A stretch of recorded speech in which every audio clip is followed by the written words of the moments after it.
Let's just get into our first topic, man. As soon as we get Damien's camera right, man, we gonna bring him in so we can talk about the first segment of the show, which is that the Las Vegas Aces are repeat WNBA champions, and here he is. Damien, can you hear us? Yeah, I hear y'all. Okay, you are in traffic, doing something. But anyway, the Vegas Aces won back to back a couple nights ago, man. So I thought it was only right to bring you in here. You are a resident WNBA expert. Tell us what you feel about this, accomplishment for them, and everything that happened with the season, which I feel got a lot more play than usual as far as publicity. All right, first off, I had to pull off the freeway, and I'm in a neighborhood with a lot of niggas with face tats, so I ain't gonna be on here for too long.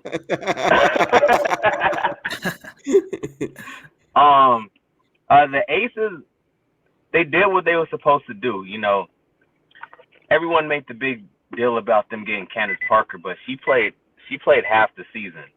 The majority of the season was spent with the core players that they had last year, and one, they were first in offense of all time for the league. They were number one defensive team. They got who I thought obviously should have been the MVP, Asia Wilson.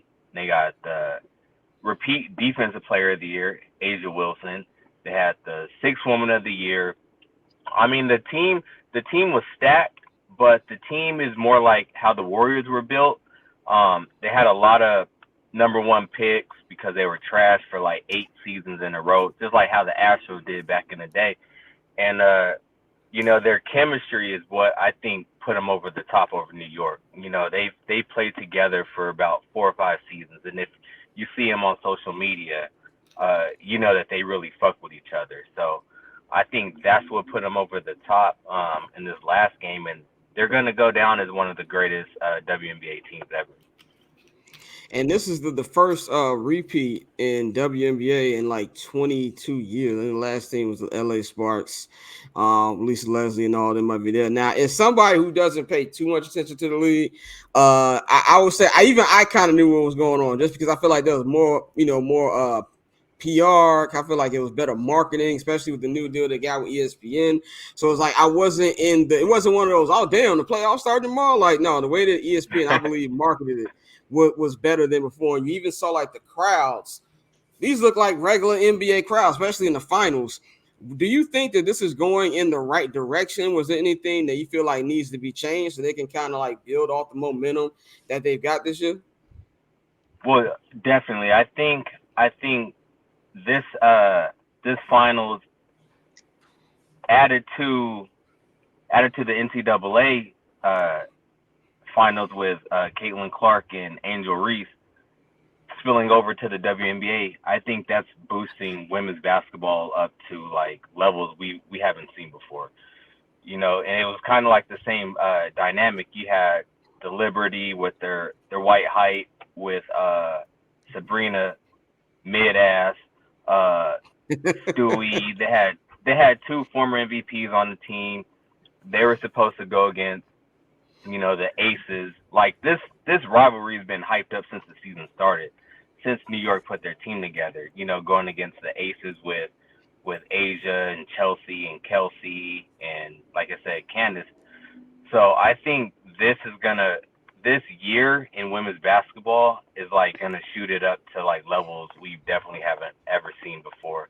The Suns owner just is in the process of building like $100 million facility for the Mercury, which is something you've never seen, because y'all know, like, as much disrespect the WNBA gets, like, we've had jokes where we could put our money together and buy a squad, but I think now, like, that's out of the realm, and I think the WNBA is in a good spot right now for the future.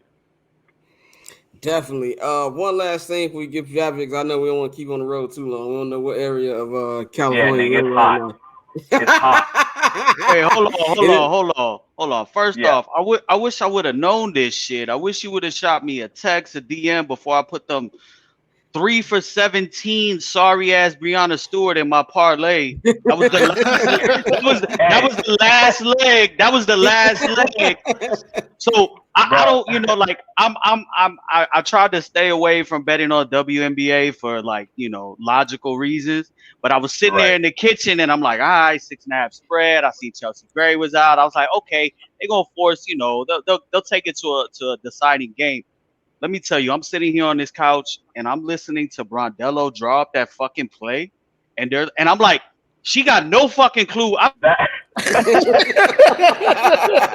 like, this shit's not gonna work. And I'm sitting there, and all my guys are like, "Are you really watching this shit?" And I'm like, "Yeah, it was the last leg. I would show everybody a ticket. I would have won 2,300." And when Vandersloot, like, they dared Vandersloot to shoot that 3, I was like, you know what? I'm done. They'll never see my money again. Yeah, I was watching I was reading the timeline like when the game was going on, and then I was like, let me watch these last couple of minutes, man. And you could definitely tell, like, first of all, I like just how much disrespect you can see, like, going from the teams. Like, there was a lot of shit talking going on. That shit coming from Damien. That shit coming mostly from Damien. Yeah.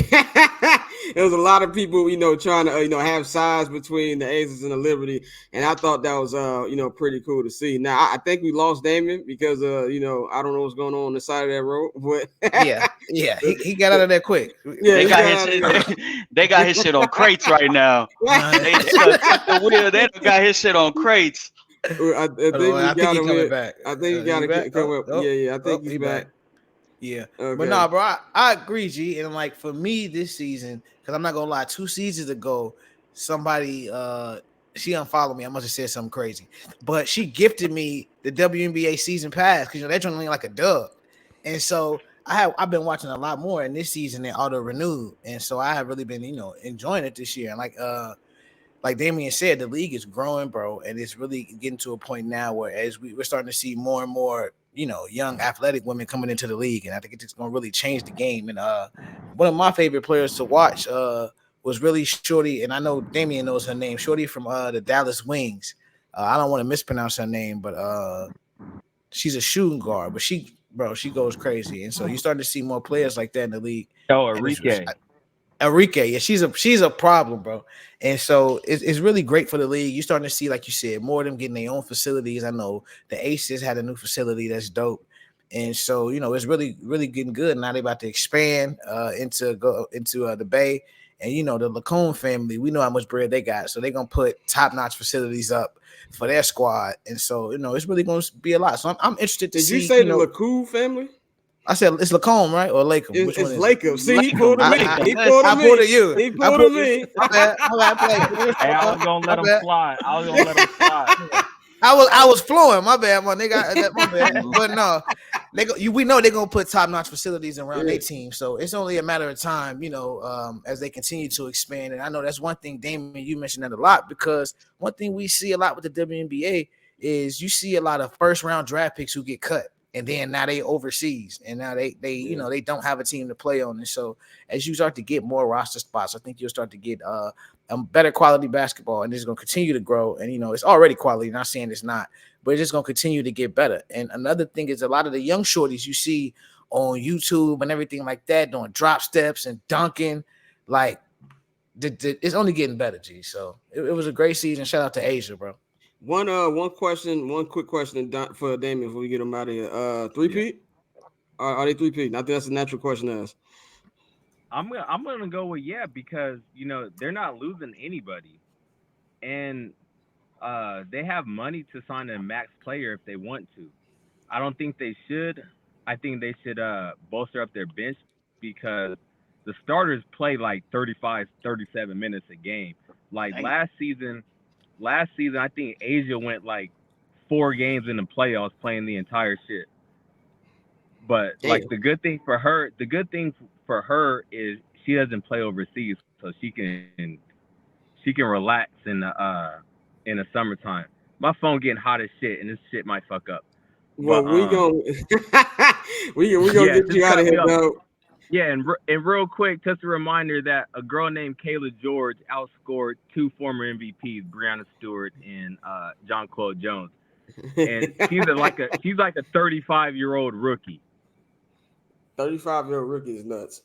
Yeah, so they wasn't built for it. But I'm gonna get out of here. I'm gonna listen to it. Like, thanks for having me on. All right, bro. Phone at like 105. All right, bro. Thanks for joining us, man. Yeah, all right, y'all. No doubt. All right, yo.